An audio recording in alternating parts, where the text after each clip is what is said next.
กบน้อยนะ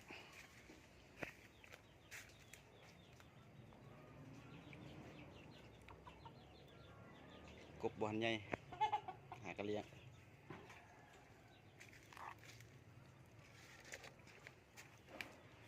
นี่น้องปลาเข็งเนาะเนาะกับหอยเลี้ยงหอยนำไปสิเก็บหอยไปต้มกินก่อนจักหน่อยกันแพร่ได้ไปได้หอยก็ได้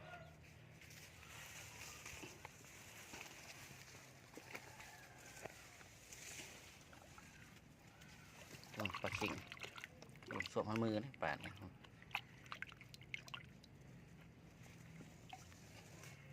นี่หอยเนาะตัวใหญ่ตึบหอยที่เราเลี้ยงไว้เนาะคุณทุกคนก็มีคนเป็นแถวอยู่คนกำลังไข่ก็มีเนาะเลี้ยงกินเองหลังบ้านก็มีความสุขไปอีกแบบนึงเนาะสำหรับคนบ่ขี้ค้านก็พอได้กินเนาะ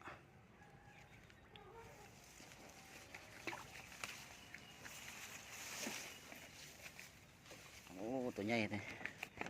มันยังจมที่พื้นน้ำก็มีนะมันเริ่มลงแล้วมันจะขึ้นกลางคืนเนาะหอยเอาพอได้ต้มกินลิ้นนิดนึง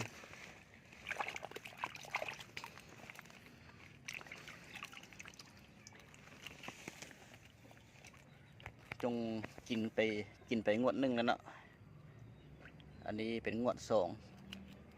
จงพ่อแม่พันธุ์มันประมาณ5-6 ตัวแล้วมันก็เกิดแพร่ออกมาอีกเนี่ยมาฮอดเกือบ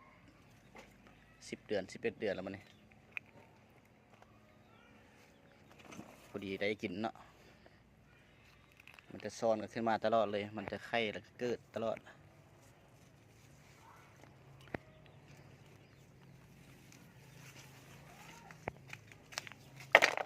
นี่พอได้กินกันเนาะโอ้ตัวดีฮะนี่หอยเนี่ยมันกินอาหารน้ำปลาแล้วกับผัก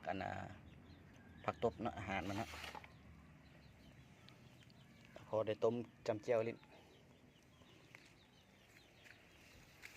ปลาเข่งก็เริ่มใหญ่แล้ว2-3 นิ้วแล้วยังมาได้2 เดือน2 เดือนปลายเนาะประมาณนี้แหละ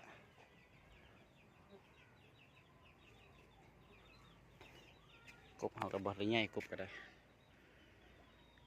หากระซ้ำดีมือซ้ำดีก้อย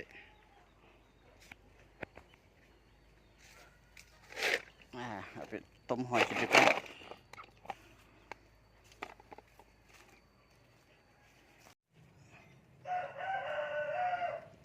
เก็ดเห็ดขาวเด้อพี่น้องเด้อเห็ดขาวหลังบ้านบ่ได้ปลูกเด้อเนาะธรรมชาติเนาะขึ้นธรรมชาติมันเองต้นม่วงเลยต้นเก็บกันนะ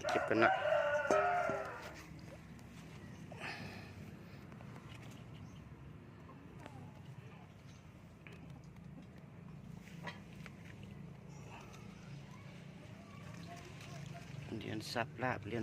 าบโอ้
ก็ได้มาประมาณนี้เนาะผักทำห่อเนาะ